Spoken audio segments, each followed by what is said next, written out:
naglandfall na po dito sa may bandang east ng Central Luzon ang typhoon na Sinika kanina alas 8:10 ng umaga. At sa mga oras na ito, nasa may bandang San Agustin, Isabela na ito.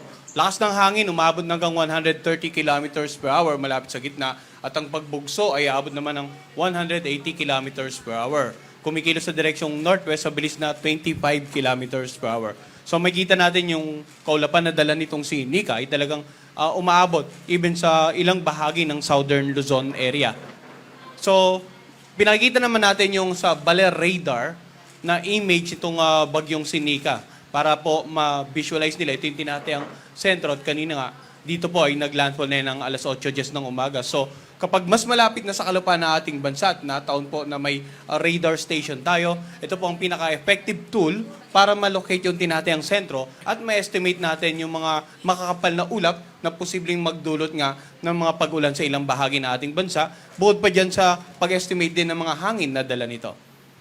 Sa pinaka-latest forecast track, sa nakapaloob sa ating Tropical Cyclone Bulletin ngayon alas 11 ng umaga, makikita po natin ang forecast sa bagyong Sinika, simula ngayong araw hanggang mamayang gabi, tatawirin itong Northern Luzon area.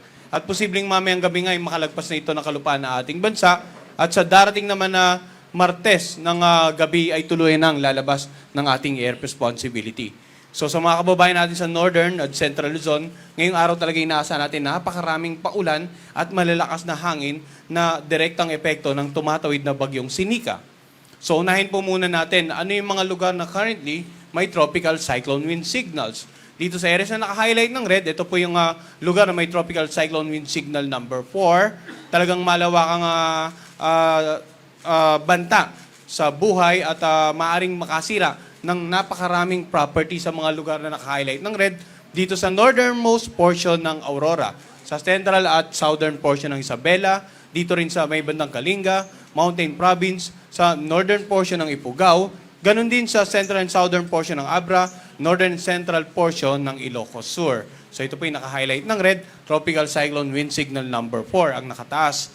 Samantala, naka-highlight naman ng orange, yan po yung mga lugar na may tropical cyclone wind signal number 3. Dito sa central portion ng Aurora, sa may bandang Dinalungan, northern portion ng Quirino, northeastern portion ng Nueva Vizcaya, ganun din sa natitirang bahagi ng Isabela, sa may bandang southwestern portion ng Cagayan, natitirang bahagi ng Abra, natitirang bahagi ng Ifugao, dito sa may bandang northern portion ng Benguet, southern portion ng Ilocos Norte, at sa natitirang bahagi ng Ilocos Sur.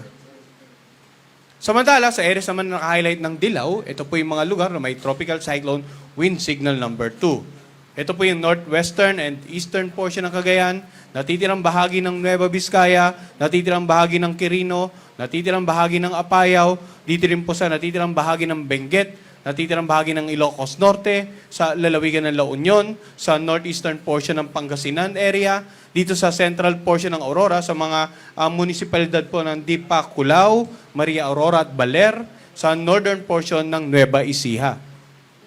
Samantala, yung naka-highlight naman ng light blue, yan po yung mga lugar na may tropical cyclone wind signal number 1. Dito sa Babuyan Island, sa natitirang bahagi ng mainland Cagayan, natitirang bahagi ng Pangasinan, sa natitirang bahagi ng Aurora, natitirang bahagi ng Nueva Ecija, sa lalawigan ng Bulacan, Pampanga, ganun din dito sa may bandang Tarlac, northern at central portion ng Zambales, dito sa Metro Manila, sa Rizal, ganun din sa eastern portion ng Laguna, northern at eastern portion ng Quezon, at saka dito sa may bandang Pulilo Island.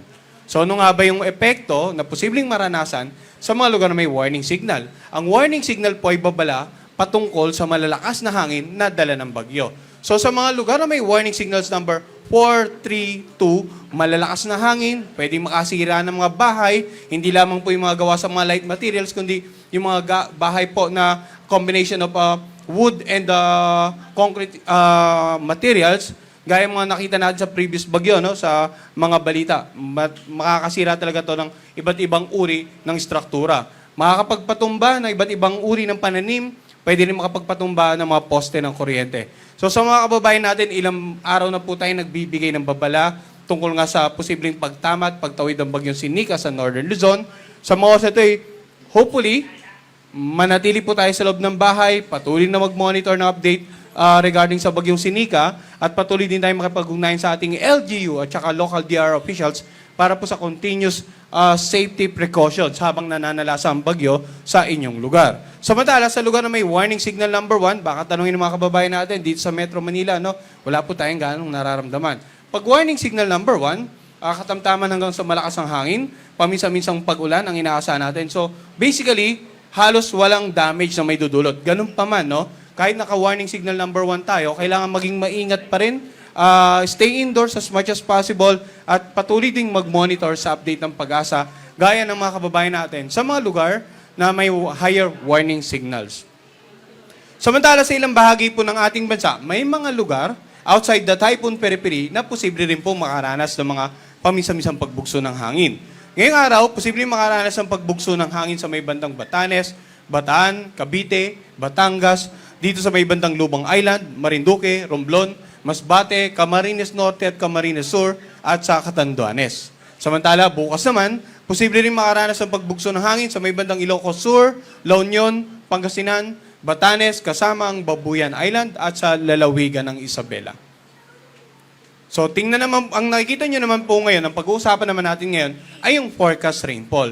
Pero bago po tayo pumunta sa forecast rainfall, papakita lang po namin yung naging pag-ulan dito sa may bandang, particularly sa Northern Luzon area, during the last 2 days. Ito po yung pag-ulan nung November 9. Makikita natin halos minimal or no rainfall at all recorded sa nakararaming bahagi ng Northern Luzon. Pero nung November 10, may naitala po tayong significant amount of rains, lalong-lalo na dito nga sa may bandang Kasiguran, Aurora, sa ilang bahagi pa ng Northern Luzon, at maging dito sa may bandang Bicol region, yung mga ilang lalawigan. So, bakit po natin ito pinakita? Yung susunod nating slide is all about the rainfall forecast. At pinapaalala po namin na yung mga lugar na nakaranas na ng pag-ulan, maybe during the last 2 days, maaari nang malambot yung mga kalupaan sa may bandang paanan ng bundok. So, mas magiging mabilis yung mga isolated cases ng mga biglang pagguho ng lupa. So, ano nga ba inaasahan nating pag-ulan ngayong araw, dulot ng bagyong Sinika? Makikita po natin dito sa ating rainfall map, yung areas na naka-highlight ng red, yan po ay inaasahan natin. Intense to torrential. Napakaraming pag-ulan yan, more than 200 millimeters of rain. So ano nga ba yung mga lalawigan ngayong araw na posibleng makaranas ng ganitong karaming pag-ulan? Cagayan, Apayao, Kalinga, Isabela, Mountain Province, Pugao, Benguet, Nueva Vizcaya, Quirino at ang lalawigan ng Aurora. Ngayon, kung babalikan natin yung previous slide kanina, during the last 24 hours bago tumama ang bagyong Nika dito nga sa Northern Luzon area, may pinakita tayong significant concentration of rains dito sa eastern portion ng Northern Central Luzon at maging sa ilang bahagi ng Southern Luzon area. Ngayon, dito naman sa naka-highlight ng orange ngayong araw, no? May mga pag-ulan din, heavy to intense rains. Dito sa Ilocos provinces, sa Abra, dito rin sa La Union. Samantala, yung naka-highlight ng yellow, inaasahan naman natin yung 50 to 100 millimeters of rains or moderate to heavy category dito nga sa may bandang Pangasinan, Tarlac, Nueva Ecija at Quezon. So, ngayong araw, yung epekto po ng pag-ulan sa inyong lugar, maaari pong magdulot ng mga pagbaha sa low-lying areas, pagbaha po sa mga komunidad na malapit po sa tabing ilog sapagkat maaaring tumaas yung antas ng tubig sa inyong ilog or dahil sa direktang ulan sa inyong area or maaaring may mga tubig mula sa ibang bayan na nakakonekta ang ilog patungo sa inyong lugar at doon naman po bumuhos or dumaloy yung tubig na yun na maging dahilan ng biglang pagtaas ng water level. Yung pagguho ng lupa, nabanggit ko kanina, kung ilang araw na pong nag-uulan sa inyo, malaki ang posibilidad, lalong-lalo na yung mga kababayan natin na ninirahan na malapit sa mga paanan ng bundok na magkakaroon ng mga isolated cases ng landslide. Ano na naman inaasahan nating pag-ulan bukas, no? Kanina pinakita natin sa forecast track na bukas ay posibleng tuloy ng lalayo ng landmass ang bagyong Sinika. So, balit, meron pa rin po tayong inaasahang mga pag-ulan, heavy to intense sa Ilocos Norte, habang moderate to heavy naman, dito nga sa lalawigan ng Apayao, Abra, at Ilocos Sur. So, muli po yung paalala natin, no, mga pag-ulan na dala ng bagyo, pwedeng magdulot ng pagbaha sa low-lying areas, sa mga komunidad na malapit sa mga gilid ng ilog, at pwede rin magdulot ng mga pagguho ng lupa. So, as much as possible, dapat yung patuloy niyong pakikipag-coordinate sa inyong LGU para maiwasan yung mga ganitong insidente sapagkat may tinatawag po tayong hazard maps or ito yung mga lugar na na-identify sa inyong area na flash flood at landslide prone. Ito po ay hawak ninyong mga LGU, ng inyong mga local disaster reduction managers para po mas lalong makatulong sa inyong paghahanda sa ganitong panahon. Samantala, ano naman inaasa natin sa lagay ng pag-alon ng karagatan? So dahil nga sa bagyong Sinika, may nakataas tayong gale warning sa mga bahaging karagatan na naka-highlight ng red. As much as possible, wag na pong pumalaot dyan ang anumang uri ng sakyang pandagat, lalong-lalo sa mga karagatan sa paligid ng northern or mga lugar na may warning signal. Kasi baka isipin nyo po, no, sa Batanes hindi naka-highlight ng red, pero kasama po yan sa binanggit nating may warning signal. So, generally, lahat ng lugar, lahat ng bahaging karagatan ng mga lugar na may warning signals, bukod pa dyan ito naka-highlight ng red dahil sa gale warning, ay hindi po favorable for any maritime activity. Ipagpaliban po muna ang pagpalaot as much as possible. Hintayin nating makalagpas na yung bagyo, makalabas na ng PAR, saka po tayo mag-resume ng ating mga maritime activity. In terms of malalakas sa pag-alon, na pwedeng humampas sa mga coastal areas or yung storm surge, yung daluyong na tinatawag natin, sa areas na naka-highlight ng orange, makikita natin, posible pong umabot ng 2 hanggang 3 metro ang taas ng mga pag-alon na pwedeng humampas sa mga coastal areas. Mapapansin natin, northern coast ng Ilocos Norte, coast of Cagayan, Isabela, and Aurora. Samantala, dito sa areas na naka-highlight ng yellow, sa mga coastal areas, posibleng less than 2 meters ang magiging storm surge na mararanasan sa mga coastal community. So, ilang araw na yun tayo nagbibigay ng babala. Hopefully, by this time, nailikas na po yung mga kababayan natin sa mga designated evacuation centers, yung mga naninirahan sa coastal areas, or nakalikas na po kayo sa mas mataas na lugar na itali nyo na po ang inyong mga bangka para hindi naman basta-basta tangayin or masira dahil sa mga malalakas na paghampas ng alon. So yun po yung mga posibleng hazard na dala ng bagyong Sinika sa ating bansa in the next 24 hours. Ang nakikita naman natin ngayon, yung dalawa pang sama ng panahon na minomonitor ng Pag-asa. Meron tayong isang tropical depression nasa labas ng ating area of responsibility at meron naman pong isang tropical storm nasa labas din at sobrang layo pa sa kalupaan ng ating bansa.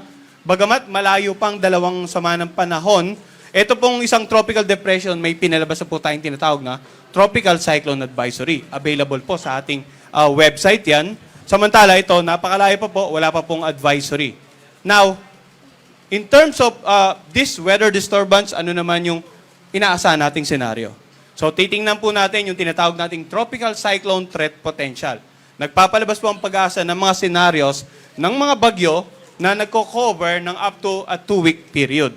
So, yung unang pinakita nating tropical depression na nasa loob ng ating tropical cyclone advisory domain, ang sa ngayon nakikita nating senaryo ay kikilos papasok ng ating PAR, then posibleng lumapit or maglandfall dito sa may bandang northern Luzon area bago mag-recurve pahilaga.